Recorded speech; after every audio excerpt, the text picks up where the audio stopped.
para a gente fechar com economia, Josias, queria uma análise sua sobre essa notícia de que o Ministério da Fazenda decidiu atender pedido de governadores com uma série de mudanças nas regras do regime de recuperação fiscal. Essa medida foi criada há 6 anos para ajudar os estados em crise, em troca de um conjunto de medidas para melhorar as contas públicas. O Tesouro Nacional promete ser mais tolerante com medidas específicas impostas atualmente aos estados, como o congelamento de salários do funcionalismo, por exemplo. As demandas vinham sendo feitas pelo Rio de Janeiro, pelo Rio Grande do Sul e por Goiás, além também de Minas Gerais, que o pedido de adesão aí ao regime foi feito no ano passado, mas ainda não foi homologado pelo governo federal. O secretário do Tesouro Nacional, Rogério Ceron, disse que essas mudanças não representam uma flexibilização aos governadores, mas sim o aperfeiçoamento para que os programas se voltem, para que o programa se volte ao objetivo central de ajudar os estados em situação de calamidade financeira. A gente vê, inclusive, Josias, que no argumento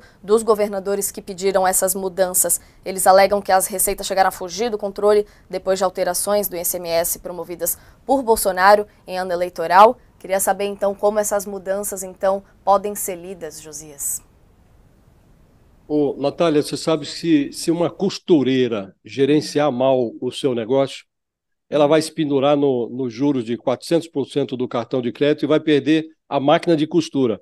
Mas se um estado vai à breca, o governador se agarra às arcas do Tesouro Nacional e espeta as dívidas no bolso do contribuinte federal, inclusive no bolso da costureira.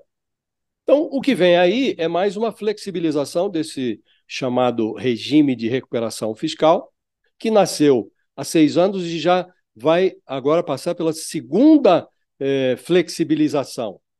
Então, a segunda flexibilização. Esse regime de recuperação fiscal, o nome é muito pomposo, mas isso pode ser traduzido como uma super pedalada fiscal. Então, pedaladas que os governos estaduais vão dando para rolar as suas dívidas e viabilizar as suas administrações. Algumas até fazem ali alguns ajustes e tal, outras nem tanto. E os estados que estão mais encalacrados aí são, como você mencionou, Rio de Janeiro, Rio Grande do Sul, Goiás e Minas Gerais, que está se esforçando para entrar nesse programa de recuperação fiscal. Obteve, inclusive, uma decisão judicial do Supremo Tribunal Federal nessa matéria, decisão favorável ao Estado, mas nós estamos assistindo a isso. Tem um programa que você exige dos estados, em troca de rolagens de dívida, um rigor fiscal, controle sobre os salários, controle sobre o endividamento, ajuste de estatais com eventual desmobilização de patrimônio, venda de estatais. Isso tudo agora está sendo flexibilizado. Vai ser afrouxada a regra do salário, vai ser afrouxado também essa exigência de desmobilização, de venda de patrimônio, agora fica opcional. Então, tudo está sendo flexibilizado. E isso leva a uma frouxidão.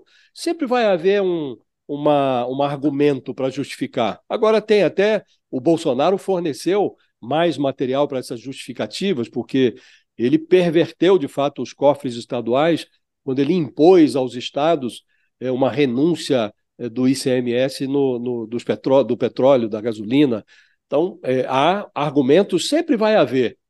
Agora, o fato é que o que nós estamos assistindo é uma super pedalada atrás da outra.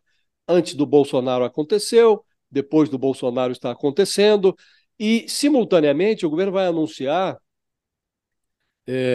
além dessa flexibilização para os estados que estão encalacrados, o governo vai propor uma mudança na lei de responsabilidade fiscal para impedir que estados e municípios terminem o ano sem caixa, e aí recorrendo a um cheque, a uma espécie de cheque especial para pagar as suas dívidas.